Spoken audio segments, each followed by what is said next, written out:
Hello दोस्तों, स्वागत है आपका मेरी एक और नई वीडियो में। तो मैं बहुत दिनों के बाद, एक वीक के बाद मैं अपनी वीडियो ला रहा हूँ। एंड इस वीडियो में मैं Q&A नहीं करने वाला, कुछ नहीं करने वाला। मैं जो है इस बार आपका फाइनली चैप्टर पढ़ाने वाला हूँ, एक्सप्लोरिंग मैग्नेट्स। वैसे बाय द वे आप लोगों के अभी एग्ज़ाम्स जो है बहुत ज़्यादा पास आ रहे हैं।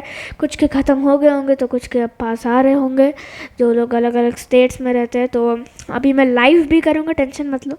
किसी दिन लाइव करूँगा एग्ज़ाम से पहले, जो आप लोगों को एक अंडरस्टैंडिंग हो जाएगी। लाइव देखने ज़रूर आना। तो बाय द वे आज हम लोग जो है साइंस यानी फिज़िक्स पढ़ने वाले हैं, एक्सप्लोरिंग मैग्नेट्स। हाँ, आज हम लोग मैग्नेट्स के बारे में पढ़ने जा रहे हैं। तो बिना किसी देर के हम लोग अपना चैप्टर चालू करते हैं। तो चलो अब हम लोग हमारा चैप्टर स्टार्ट करते हैं। Have you ever put your paintings to do lists or menu lists on the door of the refrigerator with the help of some colorful objects और डिफरेंट शेप्स। यानी क्या आपने पेंटिंग्स या फिर लिस्ट या फिर कोई मेन्यू लिस्ट अपने फ्रिज की जो डोर होता है उस पर कभी चिपकाए होंगे? कोई सा भी पोस्टर, आप कहीं स्टेट गए, किसी डिफरेंट जगह पे गए तो वाकई हम लोग चीज़ें ज़रूर लाते हैं। तो क्या कभी आपने वो चिपकाया है? Have you ever thought, why does the door of the refrigerator closes automatically when the left slightly open? क्या आपने कभी सोचा है कि जो हमारा फ्रिज है उसका डोर जो है अपने आप बंद कैसे हो जाए जब वो थोड़ा सा खुला रह जाता है? What are these colorful objects that help to attach the paper to refrigerator? These colorful objects are the objects that help to close the door of the refrigerator and are nothing but magnets। यानी भाई ये जो colourful चीज़ है ये ज़्यादा कुछ नहीं, ये मैग्नेट्स है। मैग्नेट्स की वजह से ही वो चीज़ें वो फ्रिज के डोर पे चिपक जाती है, फ्रिज अपने आप बंद हो जाता है, only because of the help of magnets. Let us learn about magnets and some interesting concepts related to them in this chapter। चलो तो हम लोग चालू करते हैं। हिस्ट्री ऑफ मैग्नेट्स, यानी भाई ये मैग्नेट्स बना कैसे था हिस्ट्री में। As per legend, the discovery of magnets happened a long time ago in ancient Greece। ये ज़रूर याद रखना, ये एग्जाम में आ सकता है। मैग्नेट्स की डिस्कवरी कौन सी कंट्री में हुई थी? ग्रीस में हुई थी। There was a Cretan shepherd named Magnus, यानी एक बहुत पुराना जो उस समय पे एक आदमी था, उसका नाम था मैग्नस। क्रेटन शेफर्ड, वो एक क्रेटन शेफर्ड था उसका नाम मैग्नस था। One day Magnus went to feed his sheep in Magnesia। एक दिन मैग्नस जो है अपनी शीप को कुछ खाना खिलाने के लिए मैग्नेशिया में लेके गया। ये याद रखना कि मतलब यहाँ पर वो गया था, उस जगह का नाम ही मैग्नेशिया था।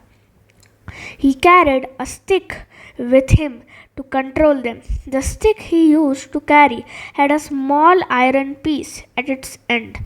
One day, while feeding on a flock of his sheep, he was standing on the rock. He found that his shoes and the iron tip of the stick got stuck to the rock। यानी वो हमेशा एक stick लेके जाता था ये जो sheeps है इन्हें कंट्रोल करने के लिए। तो उस स्टिक के जो लास्ट में यहाँ पर जो एज में था वहाँ पर एक छोटा सा आयरन का पीस लगा हुआ था। और एक दिन जब वो अपनी बकरियों यानी शीप्स की जो बहुत सारे झुंड, उसे फ्लॉक कहते हैं, while feeding a flock of his sheeps, जब वो अपनी शीप को खिला रहा था खाना, तो उसने ये चीज़ नोटिस करी कि जब वो खड़ा था रॉक पे, इस पत्थर पे जब वो खड़ा था, उसने नोटिस करा कि उसके शूज़ और वो स्टिक रॉक से चिपकी हुई है। अब ऐसा तो नहीं हो सकता कि उस ज़माने पे फेविकॉल तो होता नहीं था, तो यानी कोई तो इसके पीछे रीज़न होगा। तो इसलिए फिर उसने देखा द रॉक में have been a magnet that pulled the iron part of his stick and sole of his shoes. यानी ये जो पत्थर था ये एक ऐरा गैरा पत्थर नहीं था, ये एक मैग्नेट था, इसलिए उसने आयरन को अपने अंदर अट्रैक्ट कर लिया। Due to magnetic properties of the rock, it was named magnetite। यानी अब क्योंकि उस रॉक की ही ऐसी पावर्स थी, मैग्नेटिक मटेरियल्स थे, इसलिए हम उन्हें मैग्नेटाइट कहते हैं। After the name of the shepherd this is referred as a natural magnet, क्योंकि अब इसका नाम भी मैग्नस था और जगह का नाम भी मैग्नेसिया था, तो इसीलिए जो है हमारा इस चीज़ का नाम मैग्नेट पड़ गया. It is believed that the ancient Chinese also knew about magnets. The Chinese developed the magnetic compass. ये इसके बारे में हम लोग अभी आगे चैप्टर में पढ़ेंगे. Which was used for navigation purposes while traveling through ships.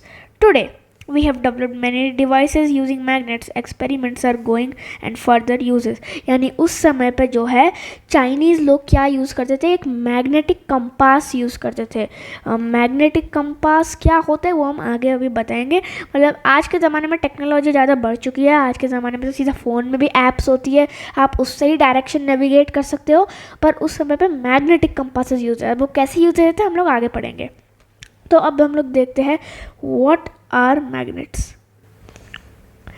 अब देखते हैं magnets. A substance that can attract iron, nickel and cobalt is known as a magnet. यानी एक ऐसा मटेरियल जो कि आयरन को अट्रैक्ट करता है, निकल को अट्रैक्ट करता है, कोबाल्ट को अट्रैक्ट करता है. Magnetic and non-magnetic materials. The substances which are attracted by magnets are called magnetic materials. तो जो अब देखो, अब मैग्नेट इन्हें अट्रैक्ट करता है और ये उनसे अट्रैक्ट होते हैं, ठीक है. And the substances which are attracted are known as magnetic materials. तो इन्हें हम लोग मैग्नेटिक मटेरियल्स बोलते हैं. तो दोस्तों अभी वीडियो जो है बहुत ज़्यादा लंबी हो चुकी है, 6 मिनट की हो चुकी है, बहुत ज़्यादा लंबी हो चुकी है. तो अभी आगे कंटिन्यू हम लोग नहीं कर पाएंगे, वरना आप सब लोग बोर हो जाओगे. पर डोंट वरी, इसका मैं पार्ट 2 भी लाऊंगा. तो आज के लिए बस इतना ही. तब तक के लिए टाटा, गुड बाय, गया. हा हा हा हा. Audio Jungle.